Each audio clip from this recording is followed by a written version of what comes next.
Eddard. The grey light of dawn was streaming through his window when the thunder of hoofbeats awoke Eddard Stark from his brief, exhausted sleep. He lifted his head from the table to look down into the yard. Below, men in mail and leather and crimson cloaks were making the morning ring to the sound of swords and riding down mock warriors stuffed with straw. Ned watched Sandor Clegane gallop across the hard-packed ground to drive an even-tipped lance through a dummy's head.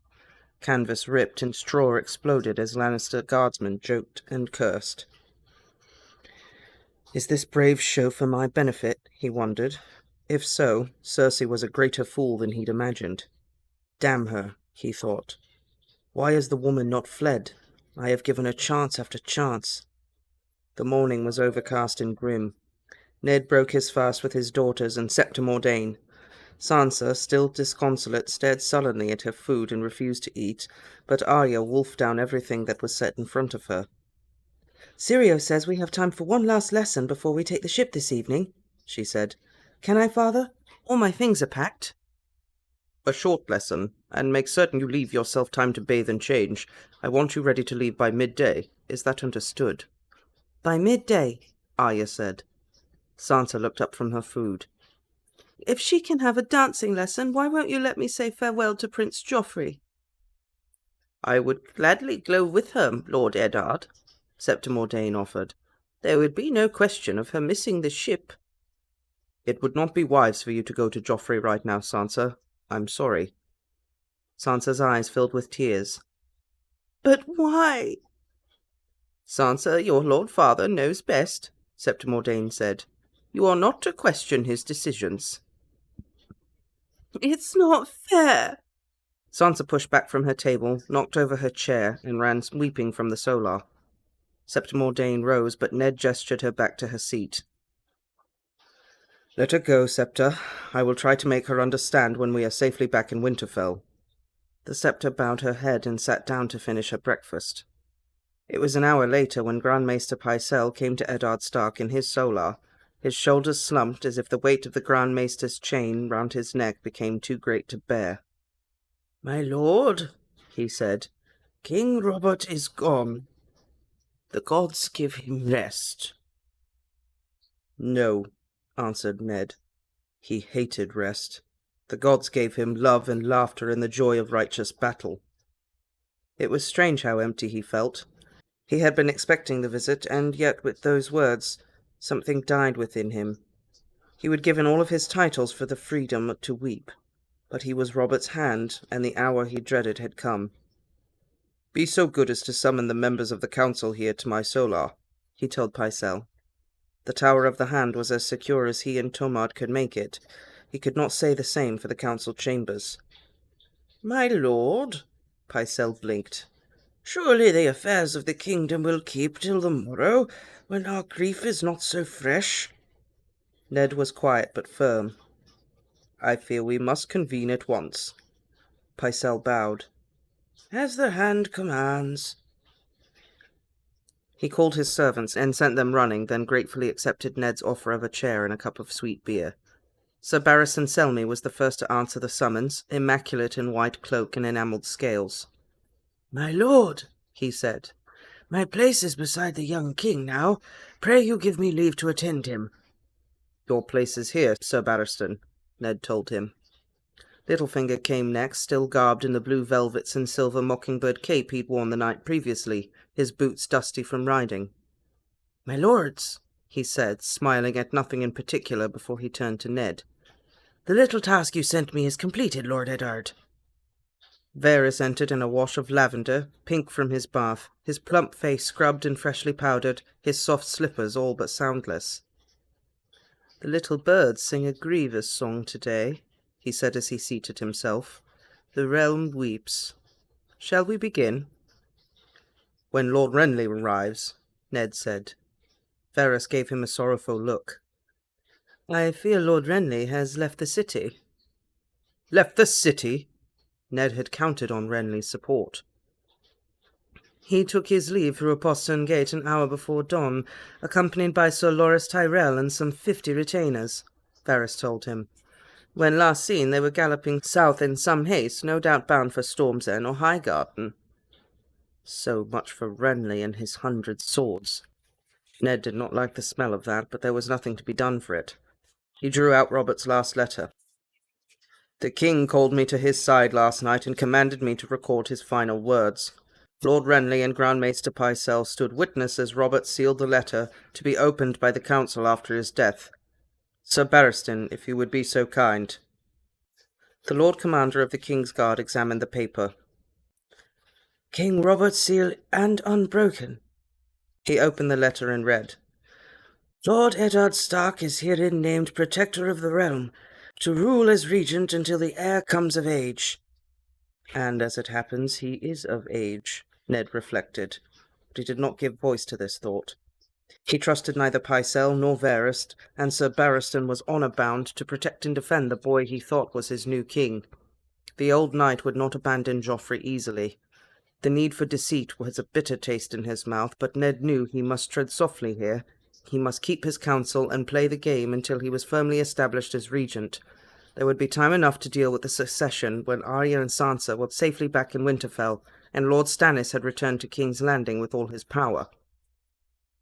I would ask the council to confirm me as Lord Protector as Robert wished, Ned said, watching their faces, wondering what thoughts hid behind Pycelle's half-closed eyes, Littlefinger's lazy half-smile, and the nervous flutter of Varys's fingers. The door opened. Fat Tom stepped into the solar.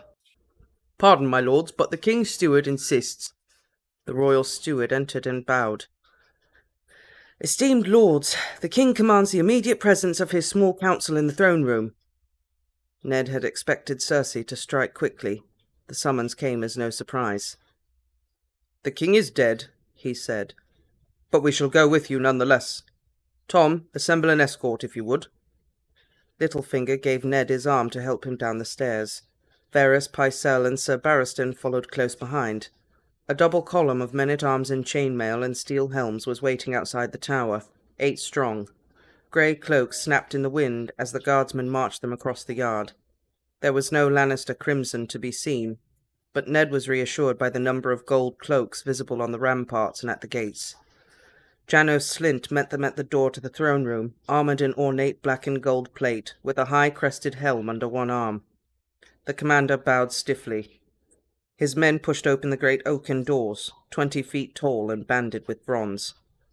The royal steward led them in.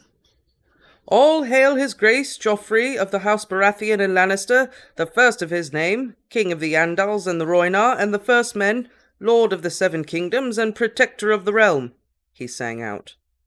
It was a long walk to the far end of the hall, where Joffrey waited atop the Iron Throne.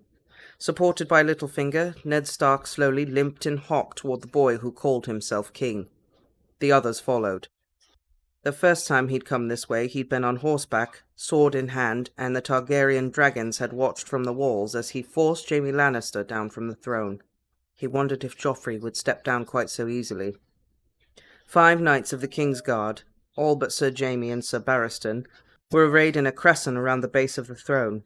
They were in full armour, enamelled steel from helm to heel, long pale cloaks over their shoulders, shining white shields strapped to their left arms. Cersei Lannister and her 2 younger children stood behind Sir Boros and Sir Meryn. The Queen wore a gown of sea-green silk, trimmed with Myrish lace as pale as foam. On her finger was a golden ring with an emerald the size of a pigeon's egg, on her head a matching tiara. Above them, Prince Joffrey sat amidst the barbs and spikes in a cloth of gold doublet and a red satin cape. Sandor Clegane was stationed at the foot of the throne's steep, narrow stair. He wore mail and soot-grey plate and his snarling dog's head helm. Behind the throne, 20 Lannister guardsmen waited with long swords hanging from their belts. Crimson cloaks draped their shoulders and steel lions crested their helms. But Littlefinger had kept his promise.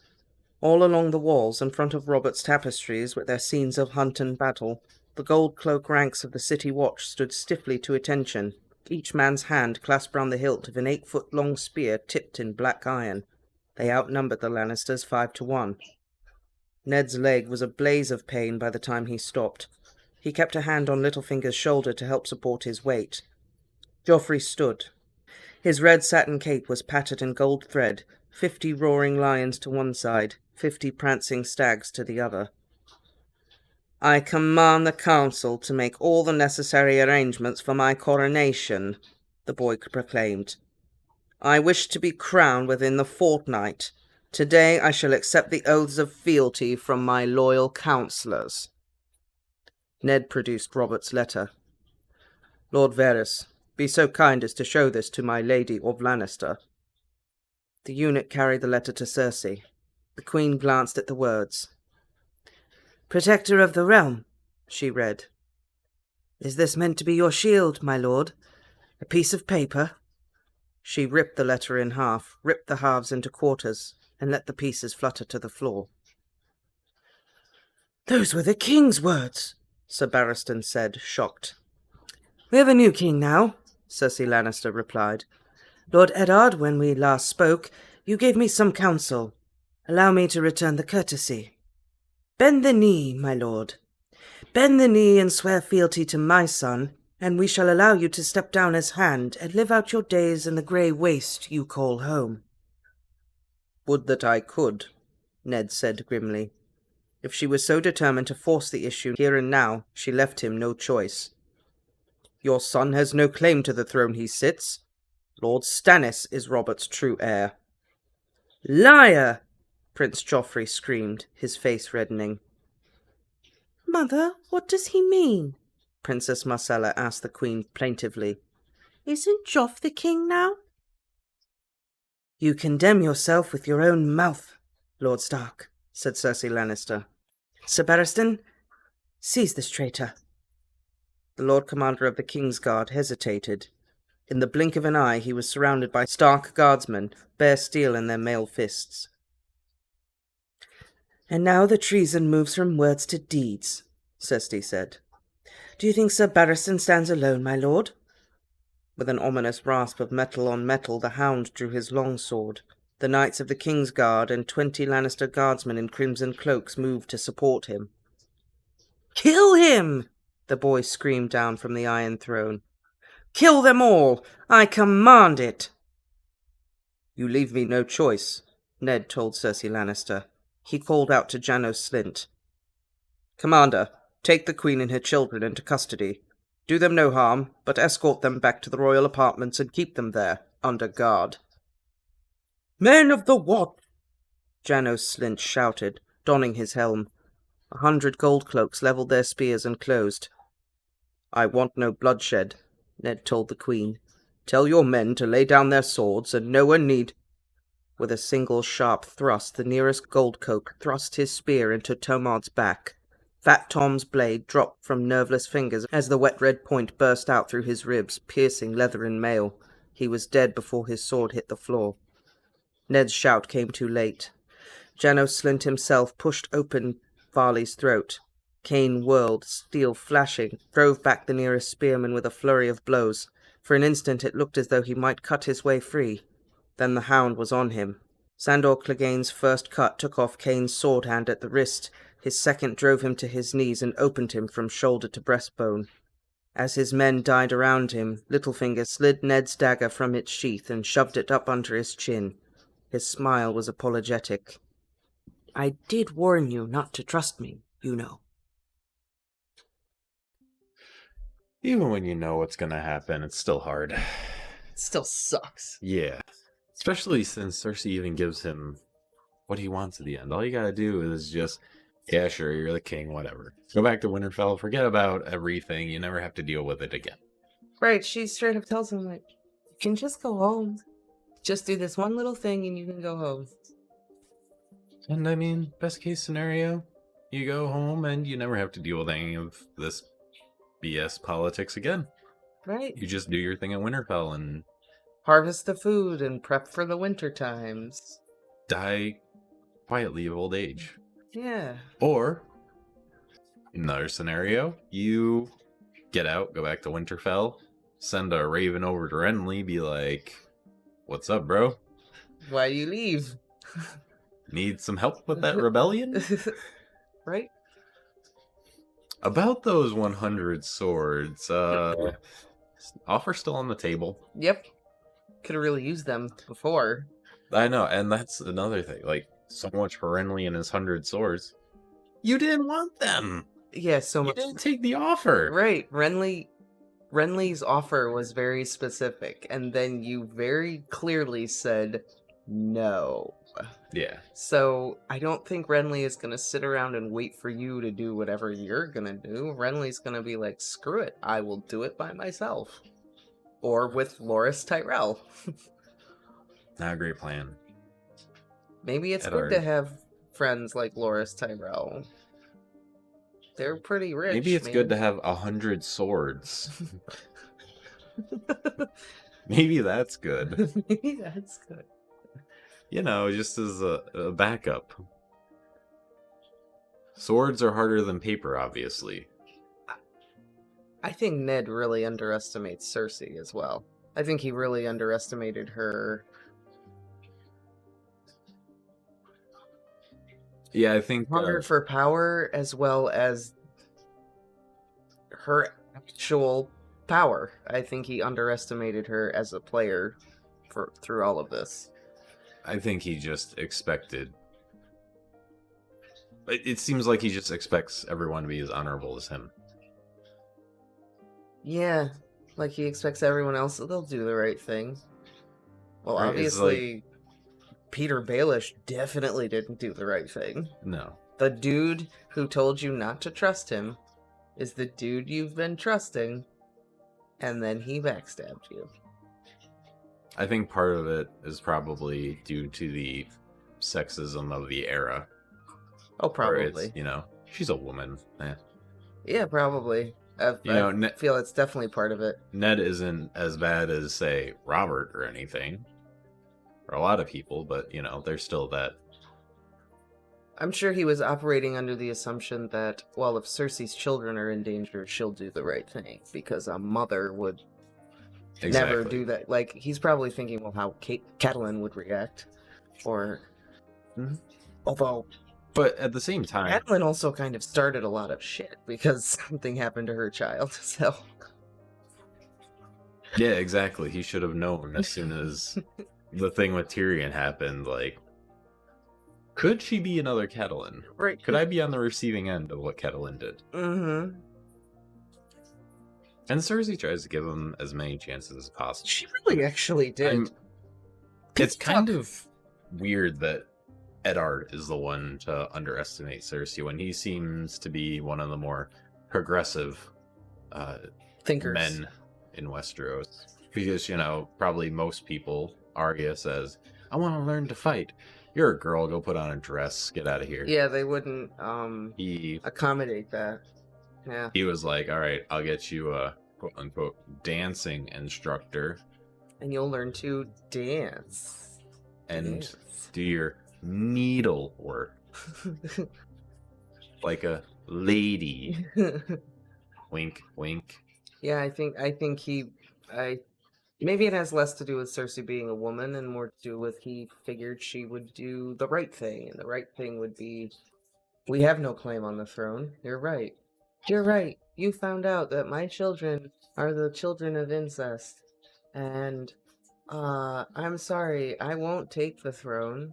I won't do that. I'll let Stannis have the throne. That's totally fine. Like, Ned, the throne is right there. I don't think anyone is going to say no to it. That's the whole part of, like, what Martin's trying to say about power and the desire for power and how insidious it is. And blah, blah, blah. I don't think Eddard understands power. Because he doesn't want it, right? Mm-hmm. He didn't even want to be Lord of Winterfell. Exactly. It's like, whatever. It's crazy. He didn't want power. He ended up Lord of Winterfell. And he ended up Hand of the King. Like, and he didn't want any of it. And, it's just interesting. And his expectations for people are way too high. Oh, yeah. 100%. Way too high. The only person I think that acted like as honorable as Ned in this situation was probably Sir Barristan. Yeah, I think so. Because he was... Isn't it him that said, but those are the king's words. Cersei. Those were the king's words. Yeah. We have a new king. Yeah. And then when she says to like attack or whatever she says, she tells Barristan to seize him, and he's like, wait, what? What? So he's like the only other dude in the room who's literally going, wait, what? What are you talking? What? This doesn't seem right. I think Eddard is still really banking on the fact that Catelyn has Tyrion. Yeah, probably. But Liza kind of messed that one up for him. Yeah, she did. I mean, Catelyn messed it up for even beginning the whole thing, but Liza kind of ruined it. yeah. A little bit. Yeah, she did. Starks are just not smart people. Well, and Catelyn's a Tully. You'd think that maybe they do things a little bit differently. Yeah. I don't know. But Liza's a Tully, and look how she does things. Yeah. So maybe the Starks are a step above. That's how the Tullys are. All I can think about are like the bannermen of all these houses. The Starks with their wolves on their armor and all that stuff, and then the Lannisters with their lions, the Baratheons with their stags. Like all of that's got to be like pretty intimidating, right? You know, like that could be scary. And then like the Tullys, like fish. The magic carp of Westeros. Yeah, like fish. Like having a salmon Patronus.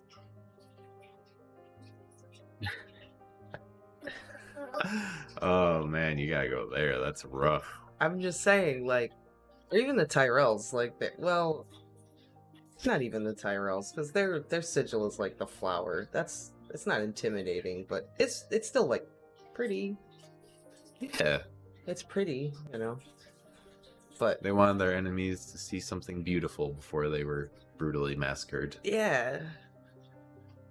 Even the Greyjoys, like the Greyjoys have a cool sigil. Kraken. The Kraken, like that's awesome. Targaryen, hello. Kraken. Yeah. And then you have the Tullys.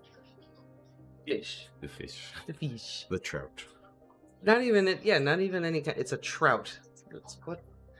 Sorry, tangent. So next up. Next up, it's actually pretty good we're getting this chapter because we're gonna see what happens with Arya. Oh boy. And I wonder if she gets to finish her dancing lesson. Yeah.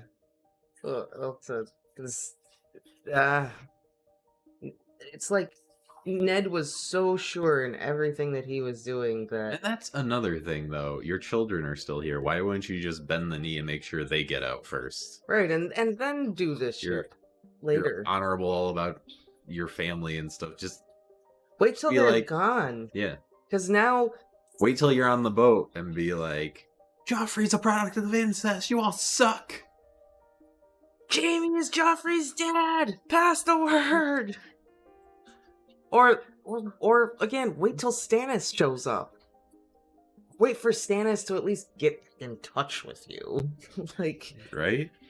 And yeah, your daughters are still here, dude. What are you doing?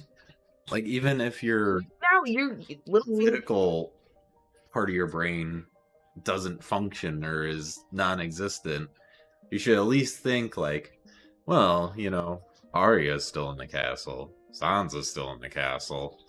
A lot of my guardsmen could probably die here if something goes wrong. Maybe it's best we get out of here first.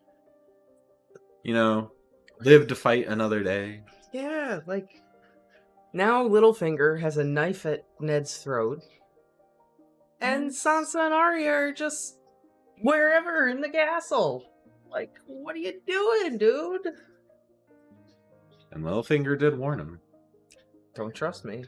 That's the thing I get from, like, going back and reading the book again. Just everyone just kept warning him so much. He had so many opportunities. I also kind of see... He is in, like, stage 10 denial here. I also feel like even I feel like him trusting Littlefinger is kind of like a Catelyn thing too, because Catelyn was like, "Oh, Peter would never lie to me. He was always loyal to me. He was in love with me." Maybe. Yeah, when he was fucking 10, like, you don't know him now. So Catelyn influences his whole decision to trust Peter Baelish. Oh, Peter would never betray me. Ooh. Well. He did. So, what now? Yeah. What now, Catelyn? Yeah. Not that I'm hating on Catelyn. I'm trying to hate on Catelyn, but I feel like without that... I really didn't hate Catelyn much, but now that we go through here, I think I've grown a little bit more respect for Cersei and a little less for Catelyn. Yeah, right? Yeah, right? Because Cersei is smart. I always knew that. Well, that was always a point of respect for her. And, like, she's a very strong person. But I forgot, like, how much she really tried to avoid violence and just tell Stark, I don't want issues. Just without telling him, you know, I don't want issues. I don't want bloodshed. Just go. Get out of here. I don't want you here. Just go back to Winterfell. Just leave and forget everything and it'll all be fine. Like, stop. And then even when he doesn't stop, she's still like, you could still go back to Winterfell. Just please go back to Winterfell. We're literally on the cusp of shit going down. We don't have to do this. And then you got Catelyn over here, like, I stole Tyrion. Littlefinger is trustworthy, and yeah, what went on with that? Why has Ned not gotten a raven yet about that? Why hasn't anyone gotten a raven about that? Of Tyrion? Yeah. Why hasn't Catelyn like warned him? Yeah, what is she doing? Like, we haven't gotten an update. Is this supposed to? Did we like go back in time and is kind of happening simultaneously, or what? Oh, like this is happening at the same time that like Tyrion's having his trial or something by combat? Because a lot of time has passed. That's true. And we haven't heard from Catelyn in a while. Or Tyrion. Because Robert was out hunting for at least like a week, maybe 2 weeks. Yeah. Before he got hurt and had to come back. Yep. The journey alone took 2 days. Yep. And then who knows how much time prior to that passed. And Tyrion was locked up for like not very long, right? He wasn't in the sky cell for too long, right? It was like a day or two or something. Or was it a few days? Like a few days. It was a weekend. Yeah, I don't know. I feel like we'd have to get a Catelyn chapter to gauge kind of where, because that is how the books run. That things happen simultaneously, side by side, but from different characters' perspectives. Does it though? I really don't remember if it does.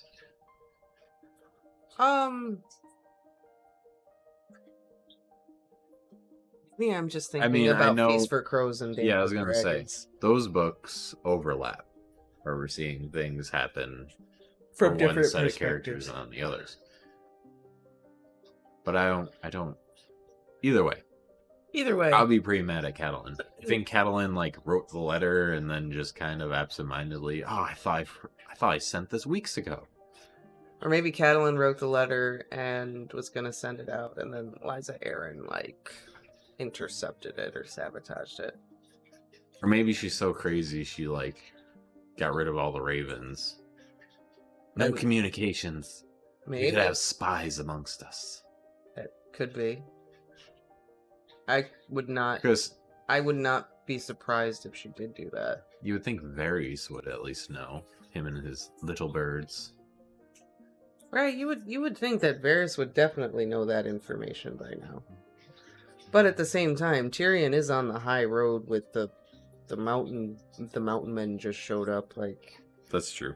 Maybe nobody knows yet. I don't know. Because I don't know. Thought that crossed my mind. Varys would have little birdies on the high road. He's a wizard. He has birdies everywhere. He is a wizard, according to Arya, right?